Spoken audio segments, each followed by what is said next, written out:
Schools across New Mexico work to support Native American English learners. Sustaining indigenous languages can be key to preserving the heritage and cultural identity of tribal nations. The unique responsibility for supporting Native American languages in public schools is linked to the legacy of treaties and modern-day federal trust responsibilities that are backed by educational policy. We also know that learners are more likely to be successful when they have a strong and positive sense of self and identity. Further, research indicates that focusing on native language acquisition can help improve students' English language acquisition. Districts and schools in New Mexico are working to support these students who walk in both worlds. That is, students who are striving for success in the U.S. education system while embracing a strong cultural identity steeped in their heritage. REL Southwest has been working in partnership since 2017 with the New Mexico Public Education Department, along with local educators and researchers in New Mexico, to support English learner students, including Native American English learners. Lately, we've kind of put more emphasis on EL students and native language development because a lot of our students are EL learners, and so it's very important for us to make sure that we hit that and target that so that they're not struggling in other classes. And then on top of that, we are also losing our language at such a rapid rate as most other Native Americans are experiencing right now. So we really have to make sure that we are instilling our native language and culture in the classroom. Yeah, out in it, there's 3 pictures now. Yeah. Okay. In part 1 of this video series, we heard about the importance of focusing on native language acquisition and how that can help improve students' English language acquisition and skills. In this video, we hear from educators and administrators from Cuba and Jemez, New Mexico, about the strategies they use to preserve their native languages and support English language development. In Cuba, the district provides a Navajo language program where students learn to speak Diné. At the San Diego Riverside Charter School in Jemez, students from kindergarten to 8th grade participate in a Towa language immersion program.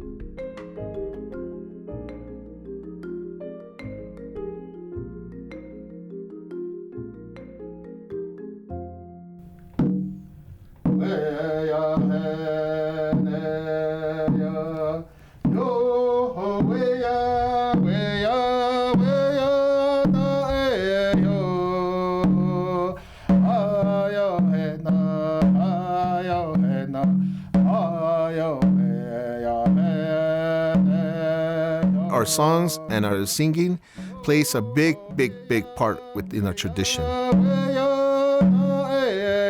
We have seasonal dances, we have the winter dances, the spring dances, the summer dances, and the fall dances. We dance for moisture, rain, snow, so we could have water to irrigate our plants.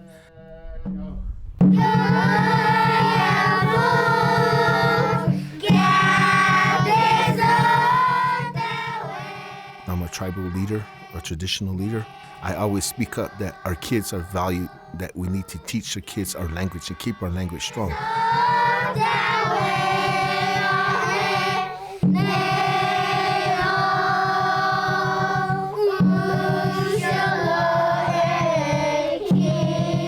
So our songs to our kids, to our people here in our community plays a big part within our language in Towa. I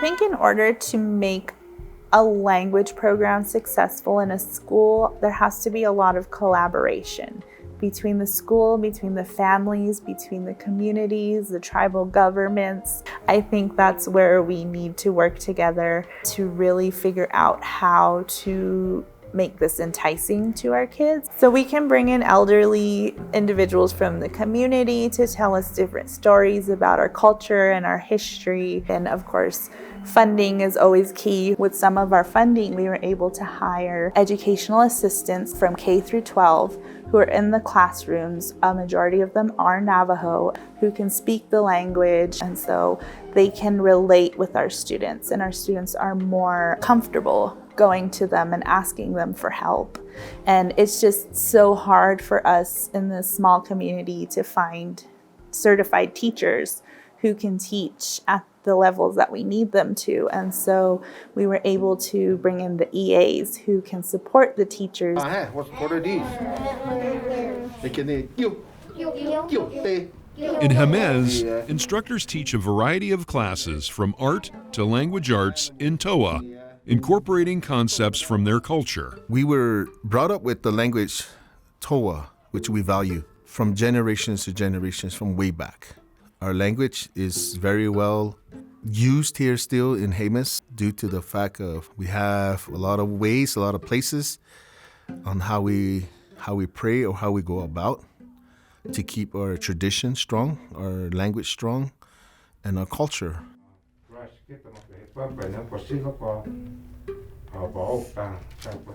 When I was first asked to come and to be a part of the school, I was ecstatic because just knowing the fact that, like I'm an artist, I'm part of the community, and I am fluent Towa speaking, and I also speak English. And to come in to the school as an artist, it was just great, because you could teach a lot. You could teach hands-on, and you could just interpret through your art. You can express yourself through pottery, you could express yourself through painting, and you can make easier communications through your art.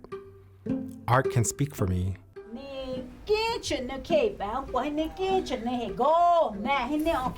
My name is Norma Toya. I'm from the Pueblo of Jemez. I've been working with kids for so many years, and Jemez is my original home, and I too graduated from San Diego Riverside School, so this is my home, my school. The kids that I am working with right now are kinder and first grade. We have like a bilingual kids that attend the school, working with kids in English and in Towa language. As we know, we don't have a written language written anywhere. So to keep up with our language, we have to talk to the kids in our native language. So I feel that it's very important to teach the kids about our culture, about our religion, and about what our land or earth has given us here within our community.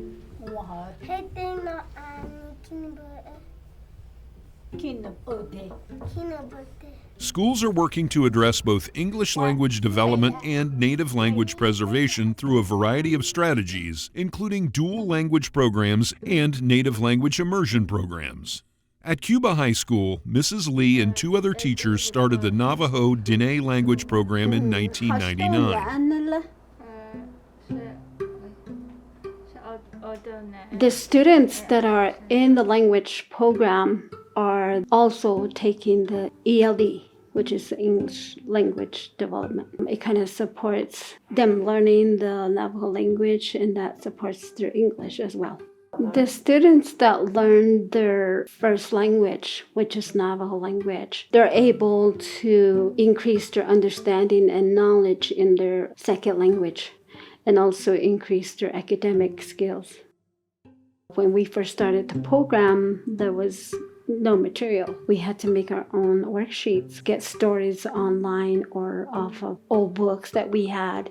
In both an immersion setting and in a dual language setting, teachers use a variety of strategies to support learners. I use a lot of visuals. I use a lot of modeling. We have the heritage models. The books behind me, some of them are written in Diné, some of them are written in English. We include the history and the traditions also of the Diné people.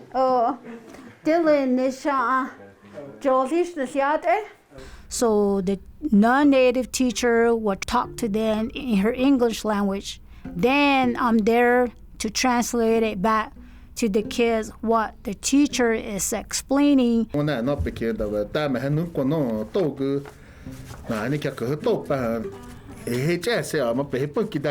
my classroom where I'm teaching in my language immersion, my language program, I usually use my language fully. And then when I'm done with my Towa, then I switch to English to make them a better understanding of what I just said. Sure,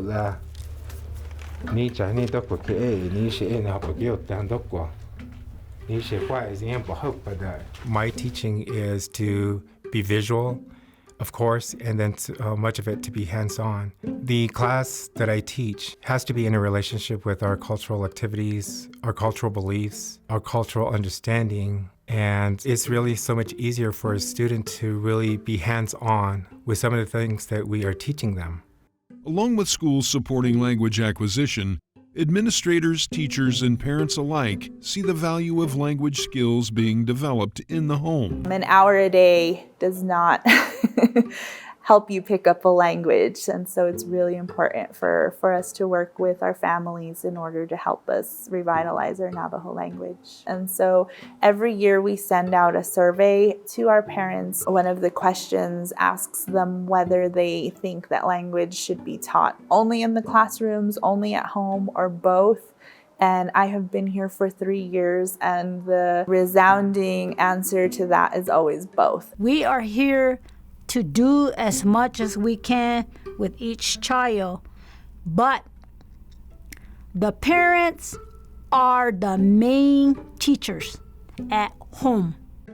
Most important resources that we need are support. Support by the parents, our families, our tribal administration, and most of all, I think it is really important that, the support that we get is funding. I think that, it'd be great to just have this, program running constantly if we did have fundings to support that.